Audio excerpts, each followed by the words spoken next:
Je te souhaite bonne présentation du projet de partenariat pour les milieux naturels. Je vous présente les deux intervenantes aujourd'hui. On a Valérie René, qui est coordonnatrice en acquisition chez Conservation de la Nature Canada. Elle est accompagnée de Christine Bélanger, qui est gestionnaire principale des programmes et du développement pour la Fondation de la Faune du Québec. Mesdames, je vous passe la parole. Je vous cède la parole. Parfait, merci Véronique. On m'entend bien? Oui, on t'entend bien. Parfait. Parfait. Merci pour la présentation. Donc, Valérie René, coordonnatrice en acquisition à Conservation de la Nature Canada. J'aide mon équipe là, qui vous a présenté les derniers webinaires dans les dernières semaines à coordonner spécifiquement le volet intendance et mise en valeur. Donc, on va y aller tout de suite. Là, je ne répéterai pas le nom. Là, on va utiliser PPMN tout au long de la présentation pour faire court, mais vous avez le nom au long ici, projet de partenariat pour les milieux naturels. Parfait. Donc, on est aujourd'hui avec le dernier des 4 webinaires qui ont eu lieu tout au long du mois de mai. Donc, on avait eu la présentation générale, les volets protection, connaissances, réserves naturelles et un webinaire sur les critères d'air protégé.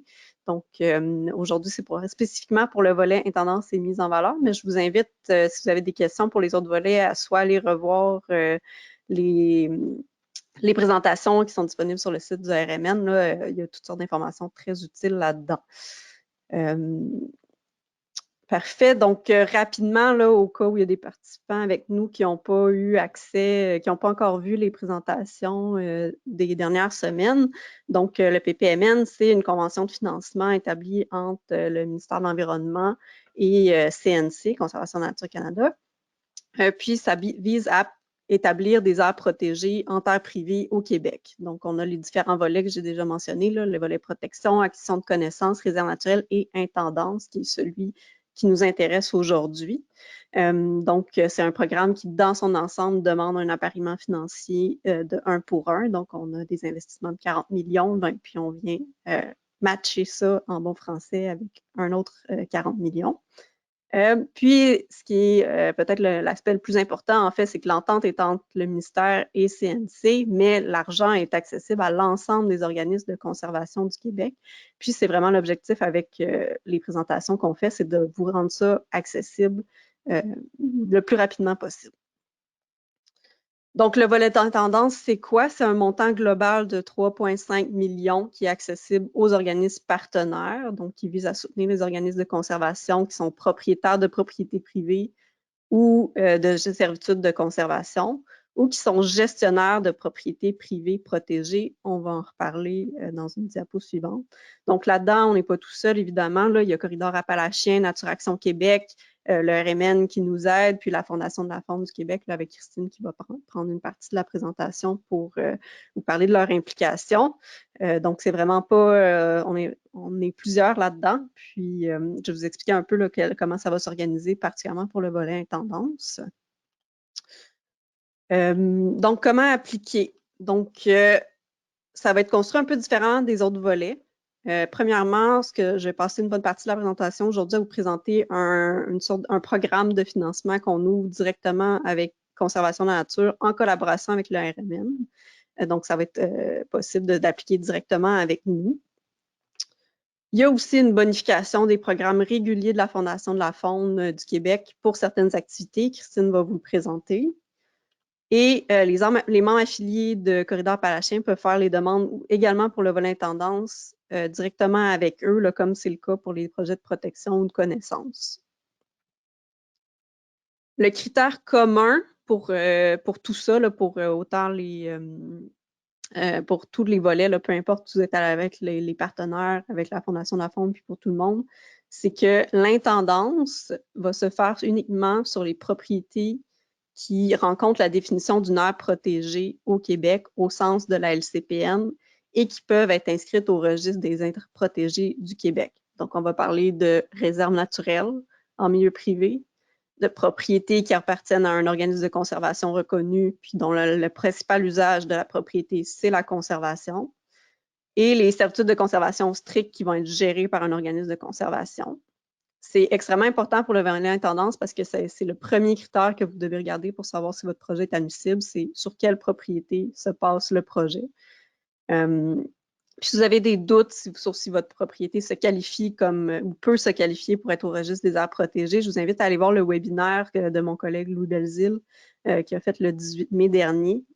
Ça a été couvert en long et en large de qu'est-ce qui peut faire en sorte qu'une propriété se qualifie ou ne se qualifie pas comme aire protégée. Ça va vous permettre d'aller vérifier là, dans votre cas qu'est-ce qui s'applique.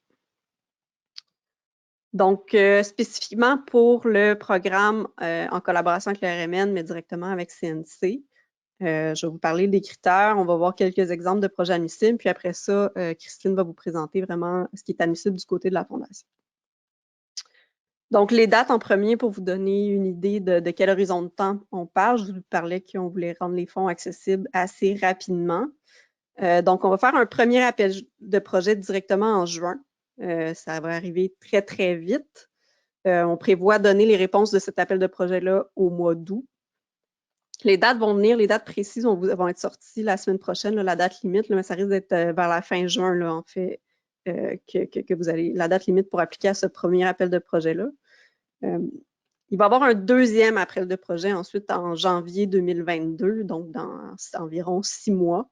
Donc, ce que je veux que vous reteniez de ça, c'est qu'on vous demande de pas vous précipiter à monter un projet de toute pièce pour dans un mois. Là, fin juin, c'est dans un mois. Donc, ce qu'on veut avoir pour rendre les fonds disponibles dès maintenant, c'est des projets que vous avez déjà de prêt, qui sont déjà, vous avez dans les cartons, puis que vous avez réalisé d'ici l'automne. Donc, c'est ces projets-là qu'on veut voir, qu'ils nous soient présentés là, dans l'appel de projet du mois de juin. Tous ces projets-là, peu importe s'ils vont être à l'appel de projet de juin ou de janvier, on veut qu'ils soient complétés entièrement pour décembre 2022. On rappelle que l'entente est seulement valide jusqu'en début 2023, là, donc décembre 2022, ça va être la date limite pour nous remettre vos rapports. Si on continue, petite note, les dépenses, par exemple, même si vous avez des réponses en juin ou en août, peuvent être rétroactives, peuvent être payées rétroactivement au 1er avril 2021, donc de cette année. Ensuite, donc, quel genre de projet est admissible? Les montants, on va parler de demande minimale de 5 000 $. Le montant maximum par projet est de 500 000 $. Si vous en avez, on est très intéressé à aller voir. On vous demande de déposer une seule demande par organisme, par appel de projet. Donc, plusieurs projets peuvent être présentés dans une seule demande, puis dans une même catégorie. Là, on va voir les catégories par après, mais on vous demande de faire une demande groupée qui regroupe toutes vos activités d'intendance en une seule fois. Les dépenses qui vont être admissibles, donc c'est vraiment les dépenses qui sont en lien direct avec les activités d'intendance. On va parler de frais de salaire, incluant les avantages sociaux, les déplacements des employés, les frais en matériaux, les frais de réalisation de travaux ou d'expertise technique ou professionnelle en lien avec les activités d'intendance et les frais de vérification comptable parce que tous les projets, tous les bilans financiers vont devoir être vérifiés par un expert comptable. Vous allez avoir les détails dans les documents, mais ça va pouvoir être couvert aussi là, dans la demande que vous présentez. Exigences. Donc, je vous parlais dans le début, l'ensemble du 40 millions doit être matché à 1 pour 1. Donc, c'est pour l'ensemble de votre demande. Je vais vous donner des exemples plus tard, là, mais en fait, ce que ça implique, c'est que si pour un projet que vous avez vous avez plusieurs projets sur une même propriété, un volet pour les plans de gestion, un volet pour la lutte contre les plantes envahissables, c'est possible les plantes envahissantes, pardon. C'est possible d'utiliser l'argent que vous avez en contrepartie sur le volet plantes envahissantes pour financer votre plan de gestion. Je vais vous donner un meilleur exemple plus tard, mais on va continuer d'avancer, puis je vais clarifier en cours de route. On nous demande une contrepartie 1 pour 1. Par contre, on n'accepte pas la contrepartie en nature, là, donc tout ce qui est temps de bénévole ou service rendu à titre gratuit, ce n'est pas admissible comme contrepartie. Puis, il faut faire aussi attention aux fonds qui proviennent de sources gouvernementales provinciales. Donc, faire attention, il y a certains programmes de la Fondation de la Faune qui sont financés par des programmes gouvernementaux, entre autres le projet pour la lutte contre les espèces envahissantes. Puis les programmes PSSPA, j'ai plus le nom de l'acronyme, mais le programme pour les infrastructures de plein air là, du ministère de l'Éducation, ce n'est pas admissible en contrepartie au programme. Le dépôt va se faire par formulaire en ligne. Vous allez avoir le lien là, au courant de la semaine prochaine qui va vous être partagé par le RMN. On n'accepte pas les propositions par courriel, ça va vraiment tout se faire en ligne. Bon, les exemples de projets, tous les volets qui peuvent être financés. Donc, les plans de gestion, en premier, c'est assez simple. Ça peut être soit la rédaction d'un plan de gestion d'une propriété qui n'en a pas encore, ou la mise à jour d'un plan existant qui est venu à échéance. Là, dans les bonnes pratiques, on peut les renouveler à tous les 5 ans. Donc, c'est des choses qui peuvent être proposées au programme ACNC. Les inventaires de base, donc un inventaire écologique des infrastructures de base d'une propriété protégée. Puis les activités qui visent à faire respecter la vocation de conservation, là, qui est peut-être un des aspects, un des objectifs principaux de ce volet-là. On parle de visite et suivi de propriété, que ce soit pour les espèces en péril que vous devez suivre sur vos propriétés ou vous avez fait du contrôle dans le passé de plantes envahissantes, puis vous allez faire un suivi, vérifier qu'ils sont pas revenus. C'est des choses que vous pouvez inclure dans votre demande. Les suivis des servitudes de conservation. Les servitudes vont être, il y a certaines servitudes particulières qui vont être admissibles, mais le suivi peut être présenté comme une activité. La signalisation qui vise spécifiquement à faire respecter les usages, ça fait qu'on parlait de balisage des limites de propriété pour indiquer que c'est une aire protégée, les panneaux d'usage, soit ce qui est permis, ce qui est interdit. Puis la sécurisation des accès pour éviter les intrusions, puis la patrouille également de propriétés protégées. Fait qu'on va parler peut-être d'installer une barrière ou fermer des accès par des endroits où les gens accèdent légalement à la propriété, puis d'avoir des patrouilleurs là, qui ont pour but vraiment de faire s'assurer qu'il n'y a pas de vélo, il n'y a pas de chien, ou peu importe les restrictions qui sont en vigueur sur votre aire protégée, d'avoir une patrouille qui est dédiée à ça. Aussi, dans les activités, ça va être possible de faire des consultations avec vos partenaires de gestion des propriétés protégées. Ensuite, on accepte aussi les activités en lien avec les espèces fauniques et floristiques en péril. Ça peut couvrir toutes sortes d'activités. Vous en avez sûrement déjà dans les cartons. La lutte contre les espèces exotiques envahissantes, c'est admissible également. La démolition de bâtiments, le retrait de déchets là, pour restaurer une propriété puis s'assurer qu'elle est intègre, c'est admissible. Puis, ce volet-là, je vais peut-être prendre un peu plus de temps avec celui-là. Donc, l'entretien ou l'aménagement d'infrastructures légères d'accès, incluant des panneaux de sensibilisation. Puis, la note ici est extrêmement importante. On parle d'infrastructures destinées à la pratique d'activités de récréation extensive versus intensif. Donc, on parle de sentiers de randonnée pédestre, de raquettes ou de ski de fond, des belvédères, des plateformes. Donc, pas d'infrastructures lourdes ou de gros bâtiments d'accès. On parle vraiment d'infrastructures légères qui visent à encadrer souvent les usages que vous avez déjà sur la propriété. Pour diminuer l'impact de ces usages-là sur l'ensemble de la propriété, par exemple, canaliser la circulation sur un sentier précis qui a besoin d'être restauré ou être en bon état pour avoir minimisé les impacts de l'érosion, par exemple. Ensuite, et je pense que c'est la dernière catégorie, donc les activités de démarchage préliminaire sur des propriétaires protégés, ça va être un peu particulier. C'est pas besoin d'être sur des propriétés déjà protégées, mais c'est sur des propriétés qui visent la protection. Par exemple, vous êtes très tôt dans les discussions, puis vous voulez faire une évaluation de la juste valeur marchande de la propriété pour savoir si c'est réaliste, les attentes du vendeur sont réalistes et si vous avez les moyens de l'acheter. C'est quelque chose qui peut nous être présenté. Puis les négociations là, liées à ça, qui sont très, très trop dans le processus, vous n'êtes pas encore prêt avec une option d'achat ou quoi que ce soit, ça peut nous être présenté dans le cadre du volet intendance, mais il faut que ce soit sur des propriétés identifiées. Là. Faut que ce soit, vous ayez une idée où vous en allez avec ce projet-là, ces activités-là. À noter, une autre note importante, surtout pour les activités d'infrastructure, qu'une aide financière dans le cadre du PPMN avec CNC, ça ne vous exempte pas d'obtenir toutes les autorisations nécessaires. On va parler, si vous aménagez un sentier puis qu'il y a des milieux humides à proximité, la loi sur la qualité de l'environnement s'applique. Il faut que vous fassiez votre demande au ministère de l'Environnement, la lutte contre les changements climatiques. La même chose dans les réserves naturelles. Si on aménage des infrastructures, vous avez des restrictions dans votre entente de réserve naturelle. C'est extrêmement important de les respecter. Puis, puis souvent, dans ces cas-là, si vous aménagez des nouveaux sentiers, il faut faire approuver le nouveau sentier par la direction des aires protégées. Donc, même si vous avez une entente de financement, n'oubliez pas que c'est des processus que vous devez faire en parallèle. Puis les permis municipaux aussi, là, des fois, c'est des démolitions de bâtiments, ça peut nécessiter certains permis. Donc, n'oubliez pas tout ça. Et peut-être que j'en oublie, là, on s'assure d'avoir toutes nos autorisations quand on fait un projet.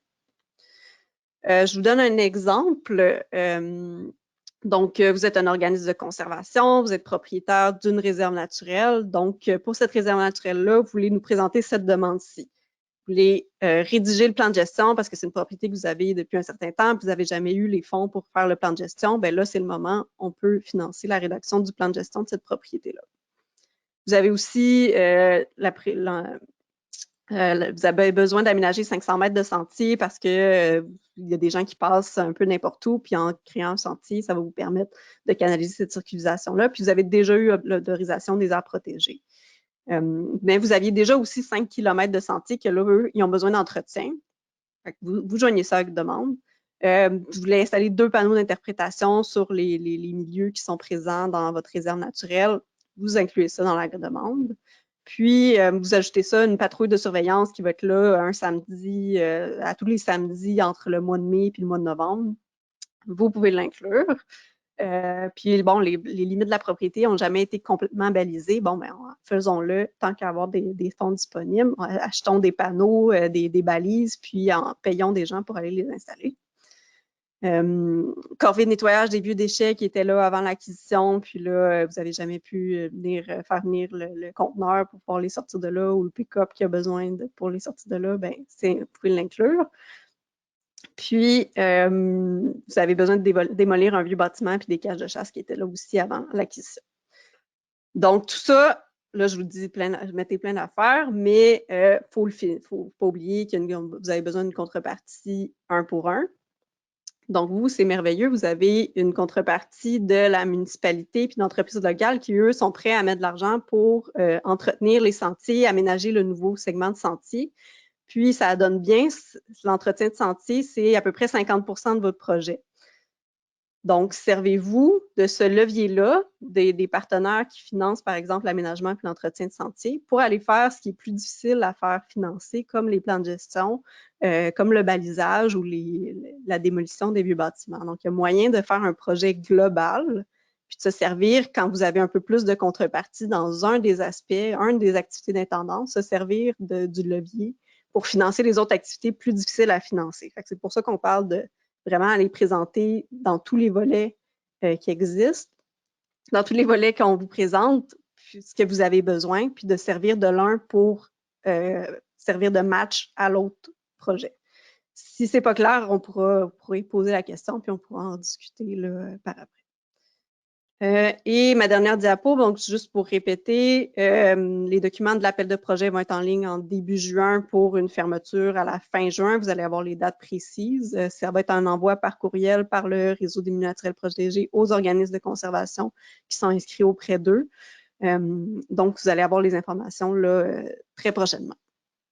Donc, je vais passer la parole à Christine pour le volet vraiment de bonification des programmes de la FFQ. Merci Valérie. Alors, bienvenue tout le monde.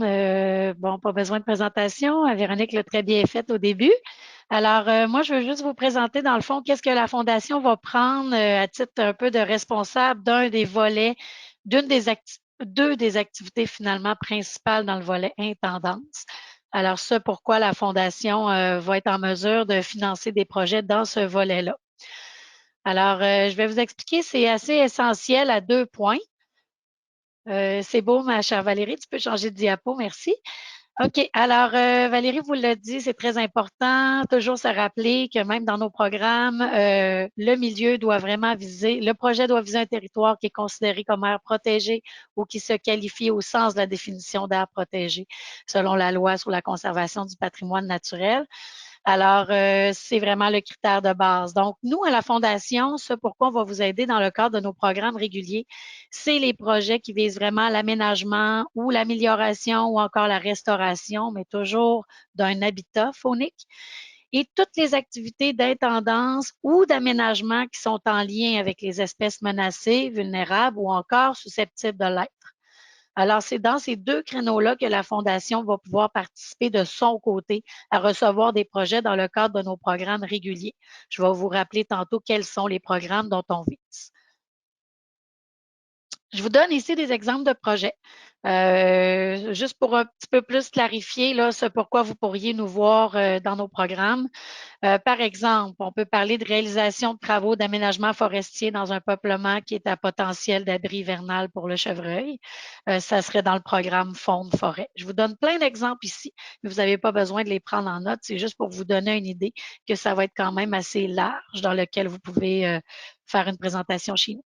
La restauration d'un marais aussi qui vise à rétablir les fonctions écologiques et éventuellement assurer la pérennité pour la qualité d'habitat faunique et même floristique. Ça pourrait être dans le programme Agir pour la faune.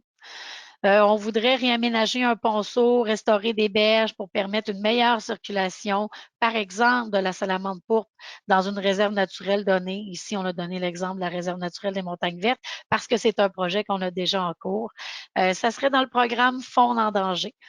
On pourrait penser à des projets différents, là, des divers projets d'aménagement pour la rainette faugrillon dans un marais ou la création d'étangs pour maintenir les effectifs de l'espèce et aussi augmenter la connectivité entre les populations locales. On pourrait parler de diverses activités d'intendance aussi, d'aménagement sur des sites de ponte. Par exemple, de faire du désherbage, des activités d'intendance pour protéger la tortue des bois le long d'une rivière dans laquelle c'est déjà confirmé que sa présence est sur le site. Alors ça, c'est quelques exemples que je vous donne en rafale. Il faut toujours penser que de notre côté, ça va être restauration, aménagement, amélioration pour l'habitat de la faune.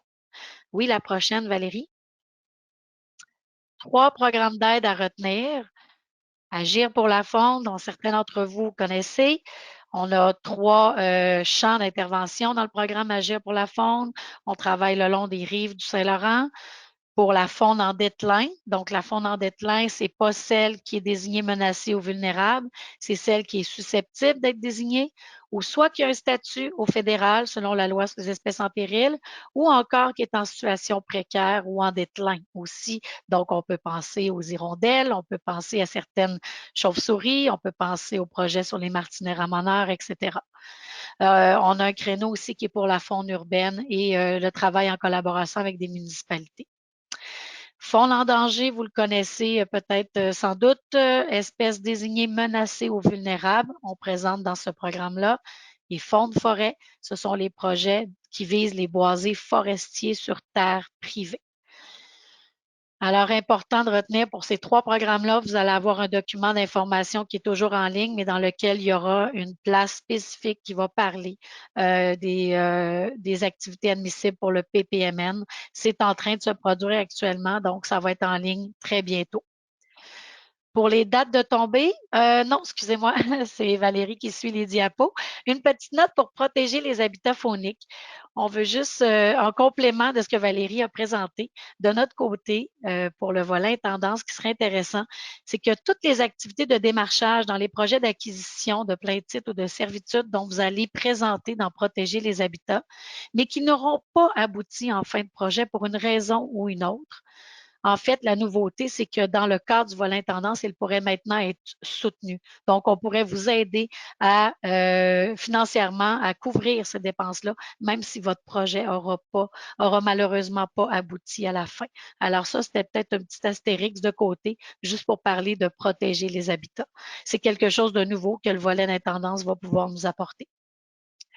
Finalement, les avantages de présenter un peu pour vous dire un peu quelle est la distinction de présenter dans les programmes réguliers ou dans PPMN. Bon, on bonifie nos budgets. Évidemment, on va avoir plus de sous dans ces programmes-là pour les projets admissibles au PPMN. On va être en mesure, ça veut dire de soutenir un plus grand nombre de projets qu'à l'habitude et on va surtout être en mesure d'aller au-delà de nos critères standards de 50 d'un coût total du projet, c'est-à-dire qu'on pourrait aller jusqu'à 75 des coûts admissibles. Et je vous dis ça parce que bien que ce soit un ratio 1 pour 1, on ne le voit pas projet par projet, mais on le voit globalement dans l'ensemble de notre entente. Donc, ça nous permet, avec des vases communicants, d'être capable d'aller jusqu'à 75 pour certains projets. Alors, c'est quand même un avantage intéressant. Je vous donne les 2 dates à retenir, encore une fois, pour les 3 programmes que je vous ai parlé. Il y en aura 2, c'est le 1er octobre 2021 et le 1er février 2022.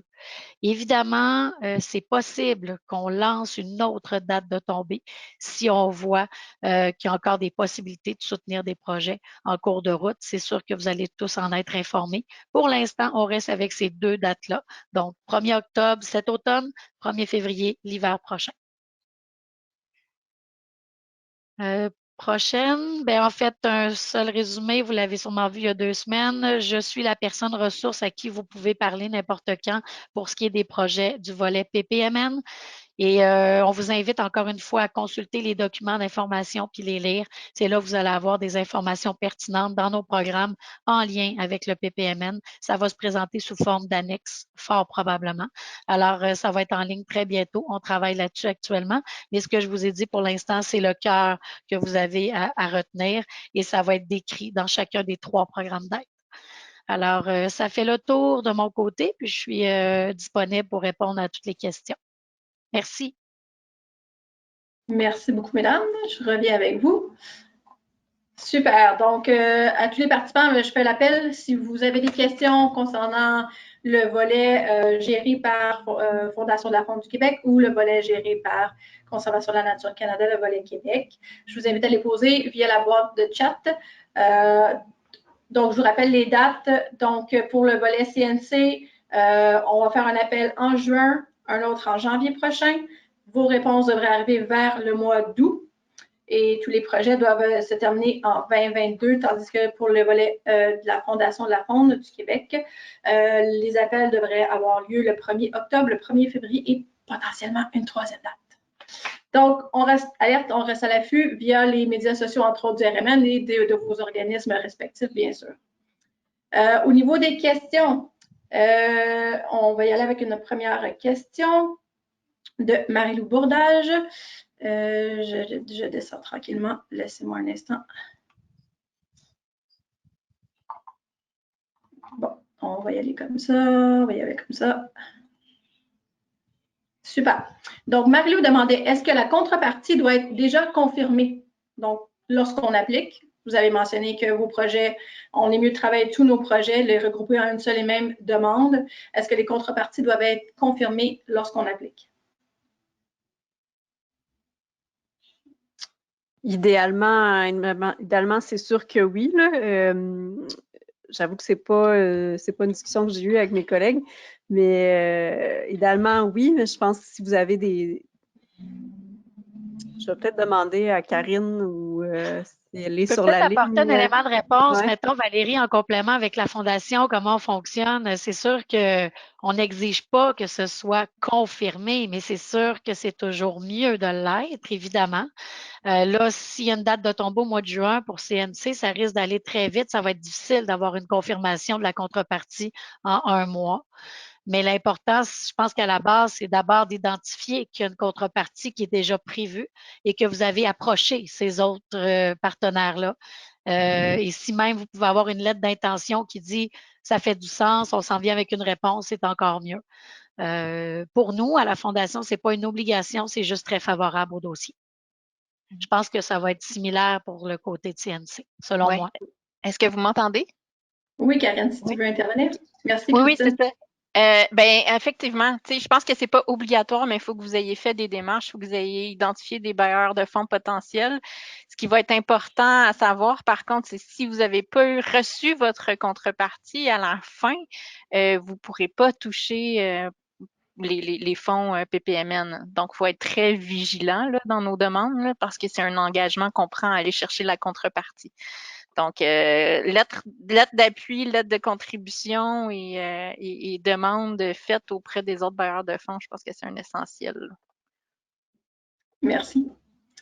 Une question de M. Tousignan. Le volet intendance finance des activités de démarchage. Le programme Forêt Fonds de la Fondation peut-il servir de contrepartie?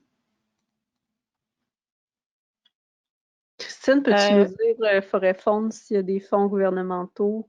Non, c'est ça. Forêt Fonds, il n'y a pas d'autres fonds gouvernementaux, donc c'est pas un enjeu. Alors, si vous présentez dans le volet, si vous présentez à CNC, puis vous mettez en contrepartie le programme Fonds de forêt, c'est tout à fait admissible. Maintenant, si vous présentez chez nous pour le volet, pour, mettons, faire de l'aménagement dans Fonds de forêt, là, c'est différent. C'est pas de la contrepartie à ce moment-là, c'est que vous venez directement présenter chez nous. Je sais pas si c'est clair, là. Monsieur Tousignan, si vous avez besoin de plus de précision, vous pouvez l'écrire. Je vais passer tout de suite à la prochaine question. Madame Bourdage, Marie-Lou, est-ce qu'on peut déposer un projet global à CNC pour plusieurs activités? Valérie, je crois que c'est effectivement ce que tu avais mentionné. Et aussi pour appliquer à la FFQ pour une activité spécifique éligible dans leur programme. Donc, une grosse enveloppe au niveau de CNC, puis on reprend un élément, puis on applique en parallèle à la FFQ afin que ça sorte de contrepartie? Parce que ça serait un scénario plausible. Oui, c'est ça. C'est possible. Parfait. Oui, c'est possible. Oui. Parfait.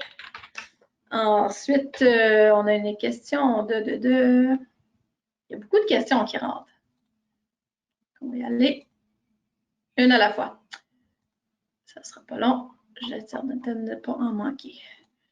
Est-ce qu'on peut appliquer, de Mme Cadieux, est-ce qu'on peut appliquer en juin, puis en janvier, ou ce n'est qu'une fois en tout? Je pense qu'on n'est pas limité. Hein? Ça dépend de la manière que vous êtes préparé. Si vous avez déjà des projets, vous pouvez appliquer dès lors en juin, puis vous gardez quelques mois pour préparer d'autres projets. Oui, ça, tout à fait. Ouais. Parfait. Une question de M. Touzian.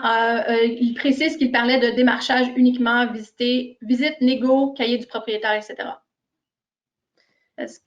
Et ça, c'est déjà, Gilbert, c'est déjà des activités admissibles dans Fonds de forêt. Donc, moi, à ce moment-là, on n'est pas vraiment dans le volet intendance, on est dans le volet, je veux dire, standard de démarchage pour un projet un peu qu'on appelle d'intendance privée.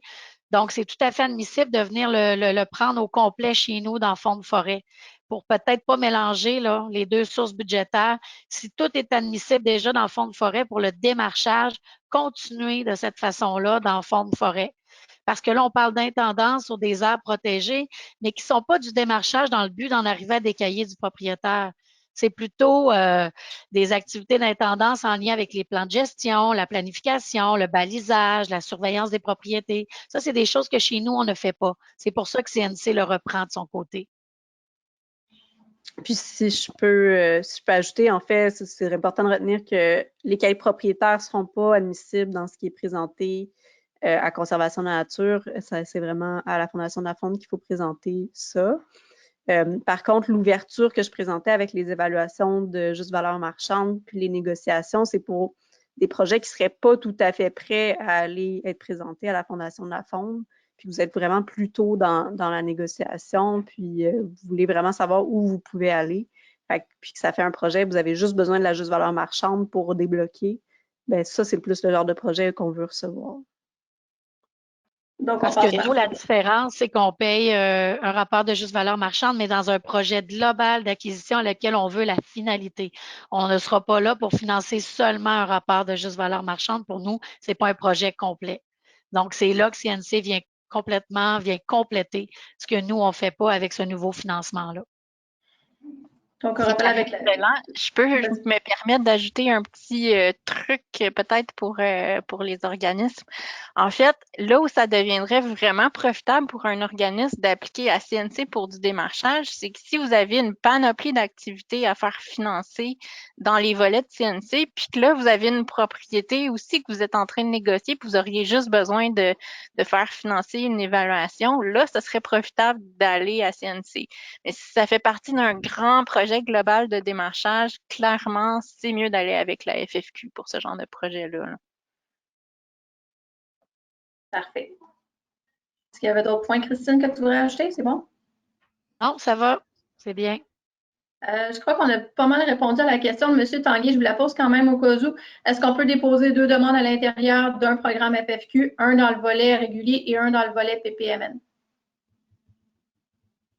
On peut toujours demander 2 demandes. On n'a pas de limite de demande à l'intérieur d'un même programme, mais là, C'est sûr que si votre projet il est admissible dans le programme régulier, puis on est capable de le mettre dans PPMN, on va prendre ça dans la même demande. Mais si c'est deux objectifs différents, pas de problème. Un régulier, un PPMN, ça nous va. OK.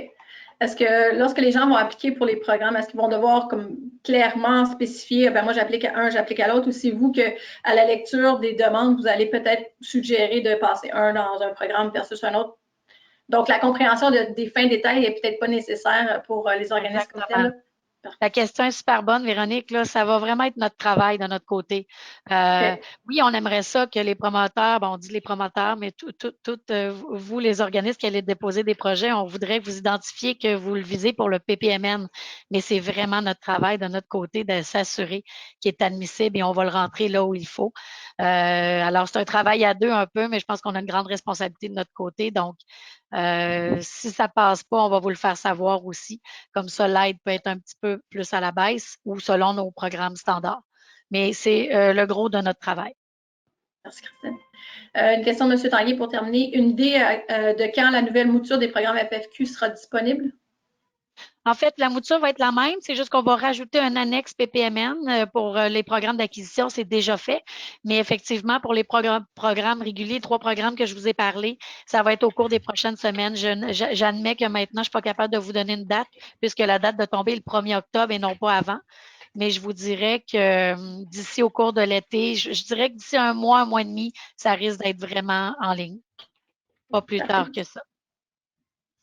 Super.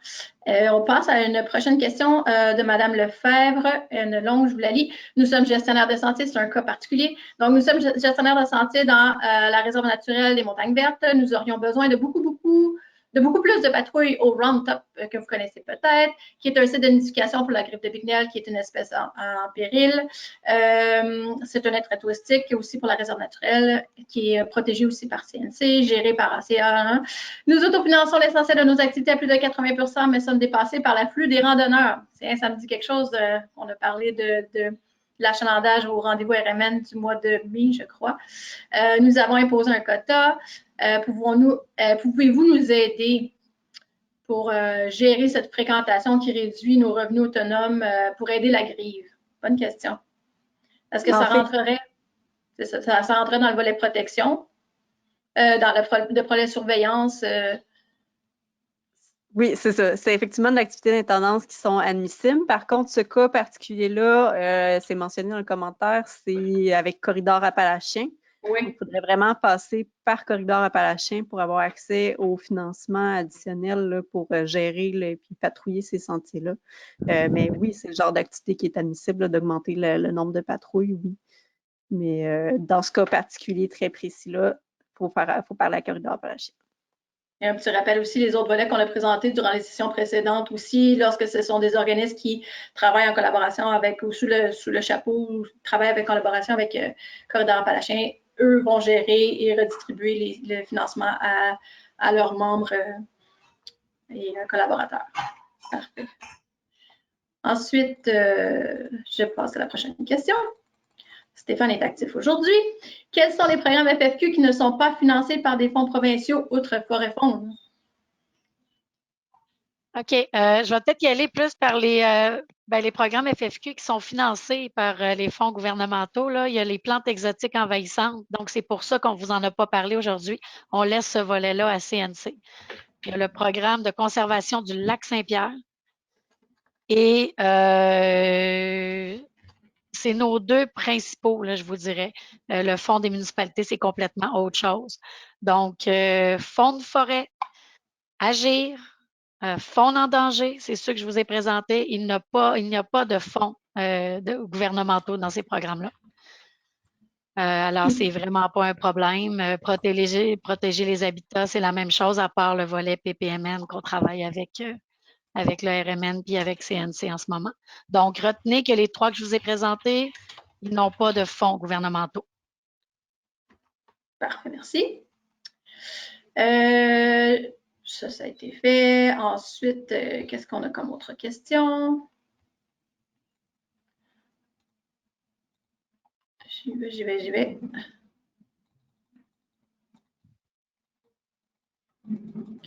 À raison d'un clic à la seconde, là. On va y arriver. Daniel Sainton, je ne vois rien en matière d'intendance, c'est-à-dire au plan de la gestion des opérations et non pour des projets spécifiques. Dans le fond, ce que je comprends de la question, c'est peut-être le soutien à la mission de l'organisme et non spécifiquement. Daniel, est-ce que vous pourriez préciser ou ouvrir votre micro si je vous donne l'autorisation? Attendez, on va aller voir si on peut faire ça de manière efficace. Daniel, si vous voulez ouvrir votre micro pour poser votre question, préciser votre question, je vous ai... L'air est ouvert, ça va? Oui, bonjour Daniel. On t'entend. Bonjour. Écoutez, c'est ça, c'est qu'on est, nous autres, la Société Provencher, on est en train de compléter notre rapport annuel puis de préparer notre Assemblée générale annuelle. On a près de 10 000 heures de bénévolat cette année. C'est pas rien. On a déjà eu un employé, une employée permanente qui nous aidait à préparer des projets, qui nous a quittés au mois de fin novembre, début décembre. Et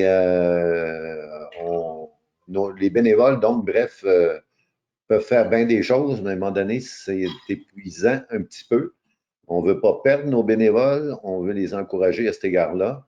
Et ça fait plusieurs fois qu'on me demande dans des réunions de conseil d'administration si on peut penser à embaucher justement quelqu'un à temps plein pour faire de l'intendance, de vraie intendance, c'est-à-dire donc de l'encadrement de l'ensemble de nos activités et nous aider donc à que ce soit préparer des projets, que ce soit à nous aider à coordonner des opérations sur le terrain. Et voilà, c'est là qu'on en est à l'heure actuelle. Puis je n'ai pas vu, à part de financer des patrouilles, donc une partie très opérationnelle, celle-là. Au-delà de ça, je n'ai rien vu dans ce que j'ai observé dans les acétates et dans vos présentations. Je n'ai rien vu qui parlait de donner un coup de pouce sur ce qu'on appelle la bonne vieille intendance. Là, si vous regardez les intendants du temps de la colonie, les intendants géraient des opérations. Ça s'appelait de même, un intendant. Puis voilà, c'est un petit peu l'observation que je fais à ce stade-ci. Je ne sais pas si j'ai mal compris.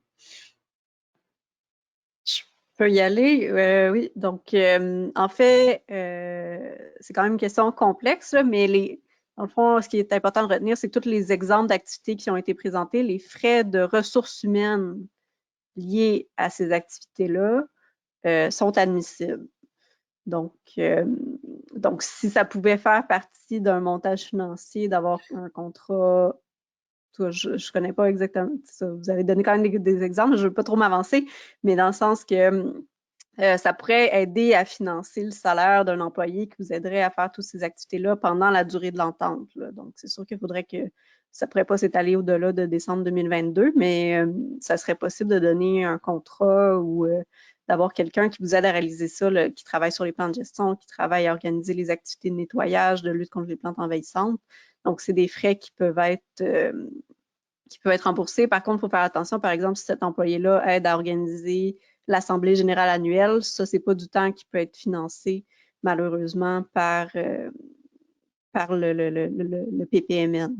Donc, il faudrait faire vraiment ajuster les activités particulières, mais il y aurait moyen de vous aider, là, effectivement, avec ce projet-là. En fait, Daniel, pour compléter aussi ce que Valérie a dit, tu sais, moi, je fais attention à ce que je dis parce que je suis aussi administratrice à la Société Provencher. Je comprends très bien ce que Daniel dit, puis je comprends très bien quels sont nos besoins. Mais là, j'ai mon chapeau seulement de la Fondation avec comme partenaire PPMN. La définition d'intendance que tu donnes, Daniel, elle est bonne, mais c'est de l'intendance générale. Tandis que là, je pense ce qu'on apporte avec PPMN, c'est l'intendance des propriétés protégées Donc, dans notre cas, on pourrait parler du marais Léon-Provencher, par exemple. Si on voudrait faire différentes activités de surveillance, de balisage, de nouveaux panneaux, tout ça ensemble, on pourrait le présenter dans PPMN à CNC et ça aiderait à payer en partie le salaire de la personne qui ferait de l'intendance à la réserve naturelle du marais Léon-Provencher. Ça serait un truc. Maintenant, pour l'intendance de l'organisation de la société, pour tout ce qu'on fait, même si notre mission, c'est essentiellement de la conservation, c'est là que ça cadre moins avec PPMN. Il faut que ça soit sur un aire protégé, délimité géographiquement, avec des activités ciblées. Donc, moi, je te parlais d'un projet, mais là, c'est plus large. Ce qui est le fun avec CNC, c'est pas juste un projet, c'est différentes activités qui font un grand projet sur un site précis dans lequel le salaire pourrait être payé. Okay. Je ne sais pas si tu vois la nuance un peu. Oui, c'est ça, mais en même temps, tu sais très bien, Christine, que en ce qui nous concerne, ce n'est pas une aire protégée, c'est plusieurs aires protégées. C'est vrai. Puis tu as raison. Il y a du travail de coordination de l'ensemble des gens, des bénévoles notamment, qui est à faire pour l'ensemble des aires protégées. C'est pas par aire protégée, quand on gère 4 aires protégées, ben, c'est pas tout à fait la même chose que quand on gère juste une seule.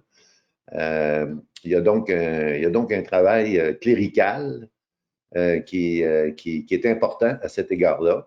Je regarde actuellement, on est en train de faire un projet de finaliser, j'espère, d'ici le 12 juin, le projet de rénovation écologique et environnementale à l'île aux Basques.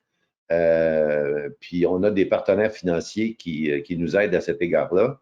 Mais dans les partenaires financiers, les gens nous demandent des rapports. Ils nous demandent des rapports, des présentations régulières de nos dépenses, ce qui exige donc de préparer de tels rapports. Là, on emploie partiellement un technicien comptable qui travaille pas tout à fait comme bénévole, il travaille même à salaire pour nous donner un coup de main à cet égard-là. Mais cette personne-là est déjà à l'emploi d'une résidence, d'un groupe de résidence de personnes âgées. Donc, fait ça vraiment on the side, vous m'excuserez l'expression. Et ça commence à déborder de ce côté-là.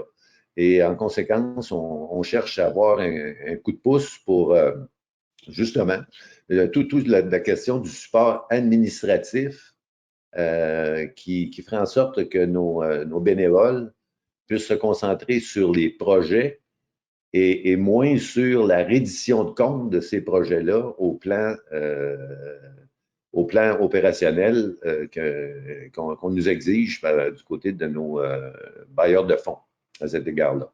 Et on a toutes sortes de problématiques opérationnelles. Je regarde cette année un exemple très précis à l'île aux Basques avec la pandémie et le fait qu'on va avoir même un 4e chalet, puis qu'on doit faire de la désinfection de chalet entre chacun des groupes qui viennent, ben là, la personne qu'on embauche, là, qui fait un travail de conciergerie d'une certaine façon, et d'intendance, et d'intendance pour faire en sorte que les chalets soient adéquats au plan des normes de la santé publique, ben, ce travail-là c'est pas un projet phonique, mais c'est une nécessité opérationnelle pour faire en sorte que nos chalets soient sécuritaires au plan sanitaire. Et c'est de l'intendance, effectivement, très claire, de l'île aux Basques pendant cette période-là qui va, je ne sais pas combien de temps va perdurer. Là, on a un déconfinement qui s'amorce actuellement, mais ce n'est pas un déconfinement qui fait en sorte que c'est de la liberté totale, au contraire. Hein, il va y avoir encore des masques, de la distanciation, du lavage de mains et tout ce qu'on peut imaginer à cet égard-là. Et les établissements comme le nôtre qui ont des chalets, donc des installations qui sont un peu similaires à ce que le milieu hôtelier a.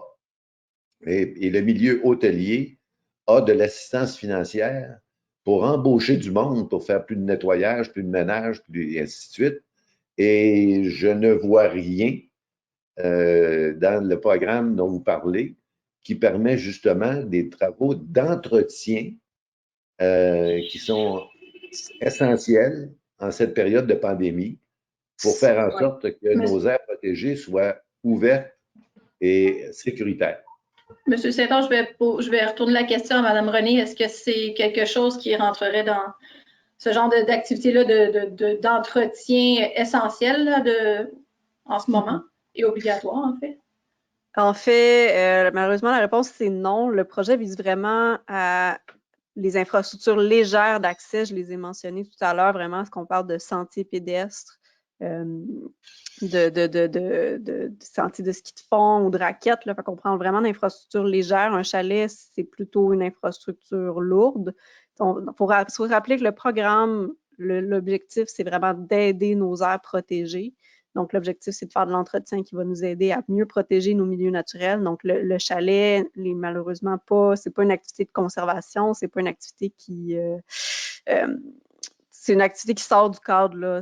On est dans une autre gamme de projets, là. Fait que c'est pas du tout ce qui est visé par l'entente. Mais peut-être, je ne sais pas s'il y a d'autres questions, Véronique. Je ne sais pas si, oui. M. Saint-Onge, je connais votre cas, semble très particulier, puis il semble avoir beaucoup de réflexions à faire. Fait que je vous proposerais peut-être je ne sais pas vers qui vous dirigez exactement, mais probablement qu'il y aurait une discussion à avoir spécifiquement pour votre projet, là, voir qu'est-ce qui pourrait cadrer dans PPMN qui pourrait vous aider, puis d'avoir une stratégie globale. Là. Je pense que ça mériterait une bonne conversation là, avec différents intervenants. Là. Fait que, je sais pas, Véronique. C'est pas évident non plus le projet. Tu sais, le programme comme tel, il y a tout le temps des petites finalités. Il y a des gens qui ont quelques exceptions qu'il faut discuter. Entre autres, là, si je fais du chemin sur l'idée du bâtiment qui est une infrastructure lourde, bien, on a un bâtiment d'accueil. Mais là, on a une roulotte d'accueil. C'est une infrastructure lourde, même si c'est pas ancré au sol. On a un abri, donc est-ce que ça rentre aussi dans la même catégorie que c'est non admissible? Entre autres, c'est une question de Mme Cadieux. Valérie, c'est une question que je t'avais posée par courriel la semaine passée. Je crois que tu attendais des précisions du gouvernement, du MLCC pour répondre à Mme Cadieux. Oui, pour la roulotte, j'avoue que ça peut, c'est ça, on est dans les zones grises qui n'étaient pas prévues au départ, là, donc, mais il faut garder en tête, moi je pense plutôt vers le non parce qu'on parle vraiment d'infrastructures qui vont aider à protéger le milieu naturel. C'est ça qu'il faut garder en tête. Moi, je pense que j'ai mentionné les belvédères, mais un belvédère, c'est que souvent les gens vont se retrouver à un endroit qui est un beau point de vue, puis là, en piétinant un peu partout, ils vont abîmer le milieu, mais en venant soit mettre une infrastructure en bois qui permette d'encadrer exactement où les gens vont, on vient aider à protéger le milieu naturel. Fait que c'est peut-être plus cette optique-là qu'il faut garder en tête avec l'entente PPMN. Est-ce que tu irais juste terminer l'idée, donc si par exemple, ça serait un bâtiment ou peut-être une roulotte qui aurait une exposition permanente sur la nature, ça répondrait à la définition d'intendance et de sensibilisation du public, mais si c'est un bâtiment d'accueil pour faire payer des droits d'accès, une toilette, etc., on tendrait vers la non-admissibilité. Faudrait, je pense, en discuter spécifiquement du cas. C'est particulier, mais... Peut-être juste... 2 secondes, M. Saint-Onge. Oui, allez-y. Oui, juste pour compléter, c'est que votre approche est basée sur le fait que les aires protégées sont accessibles en automobile. Les gens peuvent arriver à n'importe quelle heure, puis repartir à n'importe quelle heure. Puis il s'agit de contrôler l'accès, il s'agit de contrôler le fait qu'ils ne piétinent pas à l'extérieur des sentiers, des choses semblables. Mais quand on arrive à l'île aux Basques, pour visiter l'île aux Basques et puis pouvoir profiter de cette aire protégée-là, quand on a 3 heures de marée par jour pour pouvoir amener les gens sur l'île, et l'île est grande à visiter, forcément, on doit les loger à cet égard-là. Puis les loger, c'est pas... on n'a pas installé des chalets pour le plaisir d'installer des chalets, c'est parce que à partir du moment où les gens ont traversé à l'île aux Basques, ça a pris déjà 3/4 d'heure, 1 heure traversée, ben, il leur reste à peine 1 heure pour faire une visite à l'île s'ils ne peuvent pas demeurer sur l'île après la période de haute marée. Donc, on est dans une situation où cette aire protégée-là n'est pas accessible 24 heures par jour, 7 jours par semaine, mais n'est accessible que par bateau à des heures de marée. Et les chalets ne sont pas des infrastructures lourdes, mais des infrastructures essentielles pour faire en sorte que les gens aient l'opportunité de voir et de visiter cette aire protégée-là. C'est pas plus que ça. C'est pas de l'hôtellerie, c'est simplement un équipement essentiel pour que les gens puissent avoir le temps de visiter et de vivre cette aire protégée-là. Merci, M. Saint-Onge. M. Saint-Onge, les autres participants, si vous avez des demandes bien précises, des cas particuliers comme ça, je pense qu'on va passer par courriel, en fait. On va avoir des communications directement avec Mme René, si je ne me trompe pas. Vous pouvez passer par le REMEN, on va transférer les demandes parce qu'effectivement, on va toujours avoir quelques cas d'exception comme ça qui peuvent être débattus.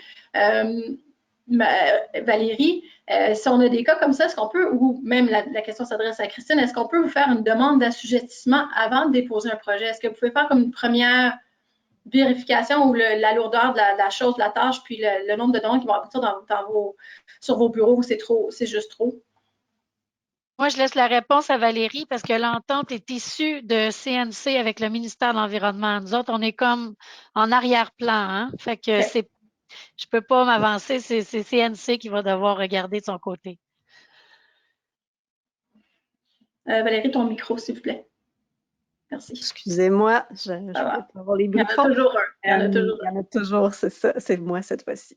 J'aurais proposé de fonctionner, dans le fond, de centraliser vos questions au RMN, puis eux, ça s'occuperont de peut-être nous transmettre les questions communes qu'ils pourraient avoir, les précisions qu'on aurait besoin, puis on validera par après. Fait que j'aurais centralisé ça directement au RMN, puis on discutera des cas particuliers par après. Là.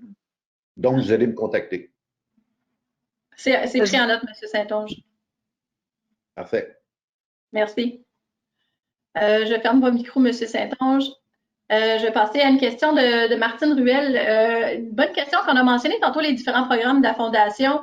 Est-ce que les sommes provenant du programme de mise en valeur des milieux naturels, qui est l'ancien Hydro-Québec, est-ce qu'il est aussi considéré comme argent provincial?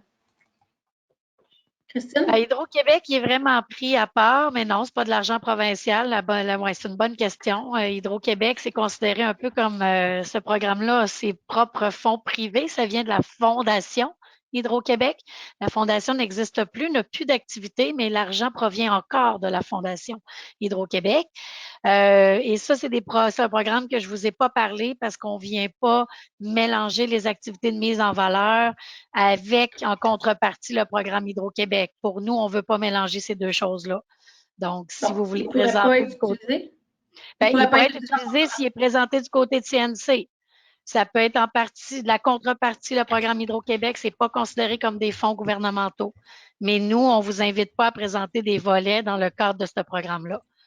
Mais oui, c'est possible qu'il soit en contrepartie pour le volet mise en valeur, intendance et mise en valeur. Oui. Parfait, merci.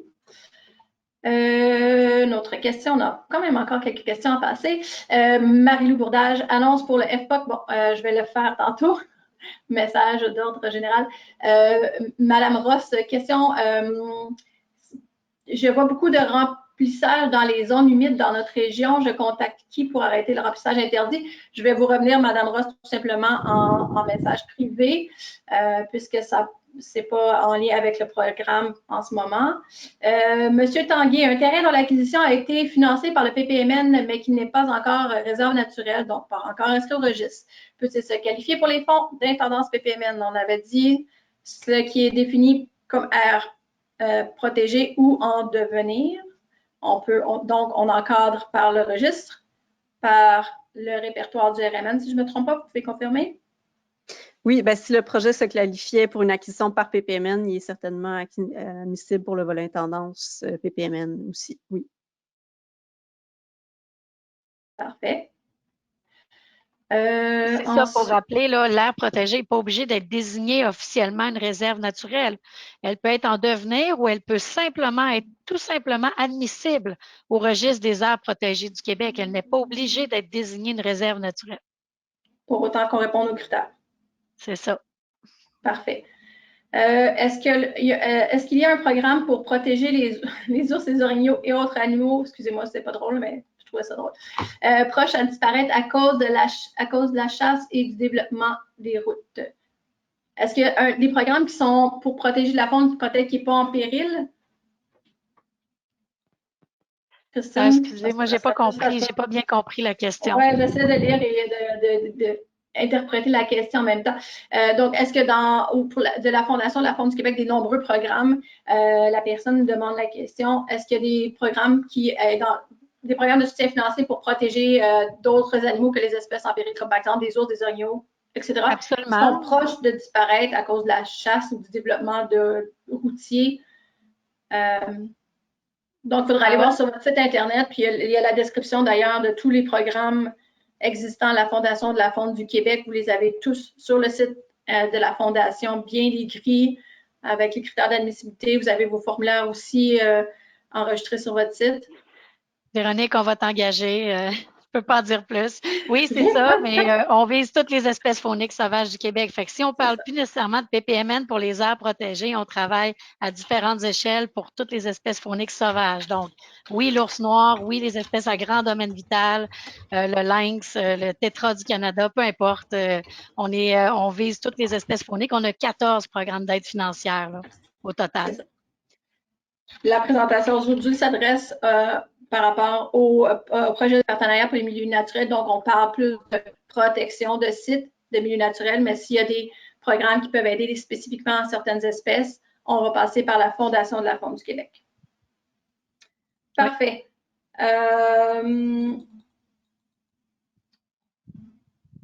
Je vais revenir sur un point une recommandation, une proposition de Marie-Lou Bourdage.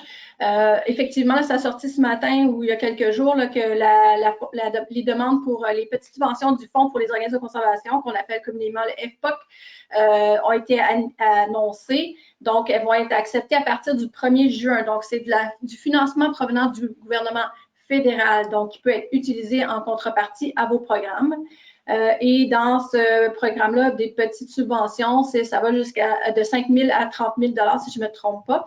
Et donc, ça inclut aussi des dépenses qui sont afférentes à l'acquisition de sites naturels. Donc, si par exemple, vous avez un arpenteur, etc., à payer, ce fonds-là peut être utilisé. Et on a rajouté de nouveau cette année les frais reliés aux acquisitions de propriétés qui sont aussi éligibles, avec un match demandé qui est diminué encore une fois cette année là, de 1,5, donc 1,5 à 1. Donc, une contrepartie diminuée cette année. Donc, je vous invite à aller voir les informations sur le site de Habitat Faunique Canada et ou juste taper petite subvention Habitat Faunique Canada. Vous allez trouver toute l'information, les guides d'application et les critères d'admissibilité. Est-ce qu'il y a d'autres questions des participants? Je pense qu'on a passé au travers. Si je vous invite encore une fois à lever la petite main à côté de votre nom si vous voulez poser une question directement à nos intervenantes. Une fois, deux fois, trois fois. Je fais juste un petit dernier tour pour être certaine de n'avoir rien oublié. Ah, voilà. Madame Cadieux, je vous ouvre votre micro à l'instant.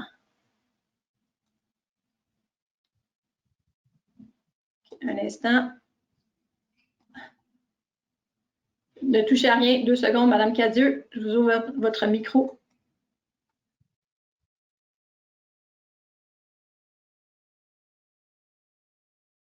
N'autorisez pas. Je ne peux pas ouvrir votre micro, Madame Cadieux, si vous l'autorisez. On a fait un dernier coup.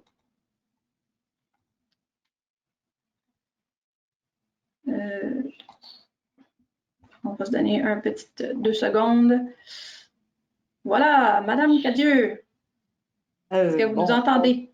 Oui, oui, je vous entends. Est-ce que vous m'entendez? Oui, Céline. Oui, bonjour, bonjour. Bonjour. Oui, on vous entend très bien, allez-y. J'en ai perdu mon idée là, à chercher comme ça. Bon. J'en étais sur les sentiers. le gravier, ces choses-là, les matériaux, c'est acceptable. J'ai vraiment perdu mon idée, excusez-moi. Ben, écoutez, je vous laisse y réfléchir. Je vais aller à M. Saint-Onge et je vous laisse votre micro ouvert. Donc, si vous voulez, après M. Saint-Onge, si vous voulez reprendre parole. M. Saint-Onge, c'est à vous. Oui, essentiellement, le PowerPoint qu'on a vu depuis tantôt, est-ce qu'il va vous être transmis?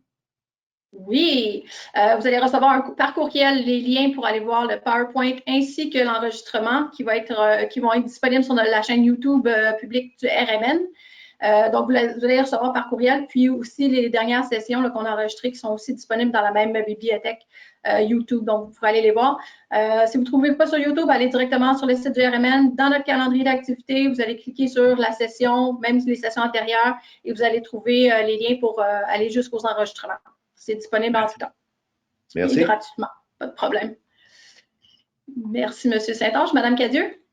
Bien non, il va falloir que je vous écrive, là, ça va sûrement me revenir.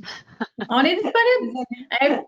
info@rmnat.org pour les questions d'ordre général. Si on ne vous répond pas à la minute près, c'est parce qu'on vérifie l'information auprès de CNC ou il y a certaines choses que ça peut être CNC ou Fondation de la Faune qui devront y répondre. Le RMN, le réseau de milieux naturels protégés, est là en soutien aux organisations et au PPMN. Est-ce qu'il y a d'autres questions? Monsieur Saint-Onge, je crois que c'est une vieille main, je vous la descends. Non, je n'avais pas d'autres questions. Parfait. Merci beaucoup. Et un mot tendre de la fin de M. Tanguay. Merci à CNC et Fondation de la Faune du Québec. On vous aime. On aime ça, des programmes puis des projets qui sont simplifiés, qui sont agrégateurs, c'est-à-dire on fait une action qui implique plusieurs projets pour aller chercher des fonds qui sont diversifiés aussi et non que pour de la question. Donc, on apprécie beaucoup. Sur ce, mesdames et messieurs les participants, je vous souhaite un bel après-midi. Surveillez le site Internet du RMN et nos médias sociaux pour les annonces des prochaines activités. Demain, by the way, on a le Midi Conservation sur le programme d'excellence pour les municipalités avec Réseau Environnement, donc une nouveauté qui s'adresse pour les municipalités. Donc, j'espère vous voir en grand nombre à cette session. Christine, Valérie, merci beaucoup encore une fois de votre participation. Puis, on se reparle à une autre occasion. Merci, Véronique. Au Merci plaisir. tout le monde. Merci, bye bye.